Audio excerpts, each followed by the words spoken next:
Welcome to your next installment of Physics Strangeness. This 10 to 15 minute clip will be on virtual particles, and I will be your quantum coordinator, Robert Nemiroff, teaching at Michigan Tech. So if you're just tuning in, this is called Physics X, Extraordinary Concepts in Physics, and it's being taught for credit. I'm trying to review the concepts as best as possible because most classes deal in the math and trying to go light on the math. You can see this on iTunes, or you can see this on something called Starship Asterisks, then search for Physics X. I'm sure you can find it. Just try. All right, virtual particles. These things are strange even for quantum mechanics. So in the previous lectures, we've seen some very strange quantum phenomena, but this is possibly the most strange. Virtual particles are somewhat controversial.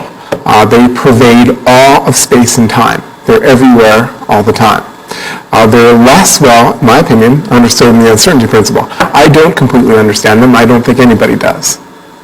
They're related to the uncertainty principle.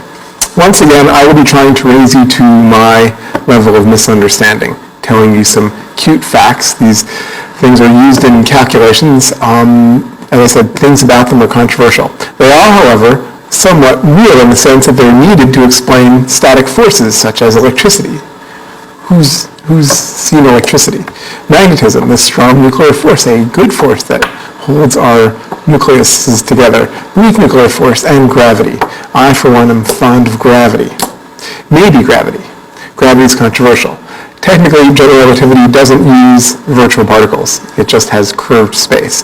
But people hope there will be one day a quantum theory that will incorporate gravity, which may or may not rhyme with string theory. And if so, then quite likely, possibly, it would have things called gravitons, which would be virtual. And real, but virtual as well. Well, there are real gravitons. Anyway, virtual particles, as I said, are needed to explain attractive force. So one of the things that bothered me a lot when I was studying physics is how you get attractive force at all. If you throw tennis balls at somebody and they throw tennis balls at you, it seems that you're only generating repulsive force. Yet gravity is attractive. Positive and negative charges, they attract. What is this thing attractive force? I don't get it. And I didn't find a satisfactory answer that I was happy with in my books. So I've investigated this a bit. I'll comment on it here, but it's strange stuff. Anyway, virtual particles do make real-world differences. They're seen, we'll review a little bit here, the Lamb shift, Casimir effect. Quantum electrodynamics makes good use of, for example, virtual photons, and is a very good theory in that it makes very accurate predictions. So ultimately, physics exists to make predictions. So physicists are like psychics, except we don't try to predict who's going to marry who. Physicists try to predict exactly how much acceleration something will see, or the velocity after a certain amount of time. So quantum electrodynamics is really good at these predictions and can use the virtual particles in their calculations to be good in 1 part to 10 to the 12th, which is really good. Quantum chromodynamics also uses all kinds of virtual particles in their calculations. A virtual particle, technically, is a particle that, well, one of the attributes is it does not obey this famous relation, special relativity relation involving energy and momentum and mass. Therefore, virtual particles are declared to be off the mass shell. They have a non-classical relationship between kinetic energy and mass. They can have negative momentum. So we'll stop and pause on that. A virtual particle can have negative momentum. It can be moving left to right, and if it hits you, you move the opposite way. They can have any speed, and we'll review some of that. I'm proud to repeat stuff sometimes because I believe people don't get things on the first try. I certainly don't. So virtual particles, as I said, don't obey this. They tend to destructively interfere over long distances. They have a range limited by the uncertainty principle, particularly if they have mass. So high mass virtual particles can only go a certain amount of time, a certain amount of distance away. So for instance, the virtual particles involved in the strong nuclear force wouldn't go far outside the nucleus. Whereas things like electricity would have virtual photons that could go arbitrarily far away so far as we know, given that the photon, we don't know the mass. The photon mass is so low we don't know it. Virtual particles are defined really only in perturbation theory. They're a way of doing calculations, but even so, they're quite real in the sense that they predict things like the Lamb shift we'll review. The further off the mass shell a virtual particle is, the less the probability amplitude in many quantum mechanical calculations. One somewhat controversial area is, tell me more about these virtual particles. Do they, for instance, conserve energy? And the answer is yes, no, and maybe so. So the real particles that are affected by virtual particles may conserve energy. Now, general relativity doesn't conserve energy over long scales, but generally on local scales, most things do. So the real particles do. Once created, it is usually assumed that a virtual particle will have a definite energy that does not change.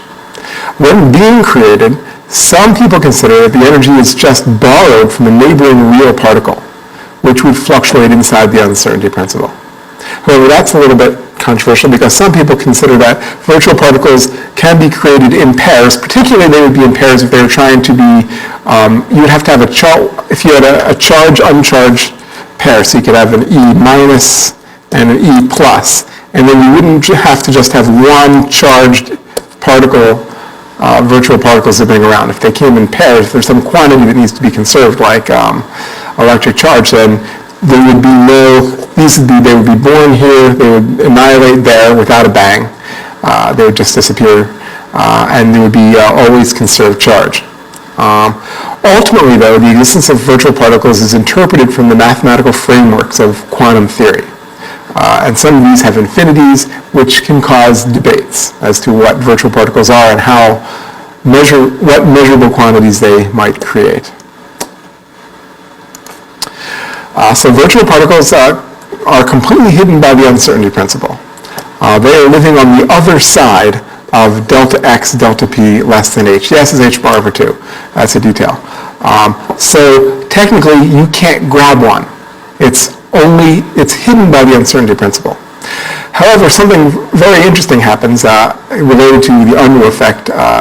When a real particle accelerates, some of its virtual cloud of particles, so you consider that, let's say an electronic charge here is sitting there. You can consider that there's all these virtual photons popping in and out all over it, a cloud of particles.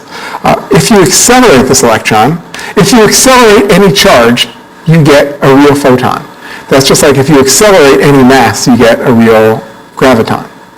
So anytime you move, you're creating stuff. You're creating gravitons. If you're charged, and it's hard to be completely uncharged, anytime you move, you're also creating photons. One way to think about this is that you're shaking free virtual photons. You're making virtual photons into real photons. The acceleration causes some to cross the uncertainty principle barrier into the real world. And once they're in the real world, they can be measured by real world detectors. Find this strange? So does everybody. Okay, but there's real stuff going on here. A slight shift in the energy levels of orbiting electrons in a hydrogen atom is called the Lamb shift, and it has been measured. It's caused by an interaction between the orbiting electron and surrounding virtual electrons and photons. It's a unique test of virtual particles in quantum electrodynamics. That's what this stands for, QED. Quantum there's the E, dynamics. That's the theory of the quantized electromagnetic fields that's good to 1 part in 10 to the 12. So looking at that theory in detail, they said, hey, wait a minute. These hydrogen atoms, they should be showing something, Lamb said. Then he went out and measured it big time, got it right. So that's an effect of virtual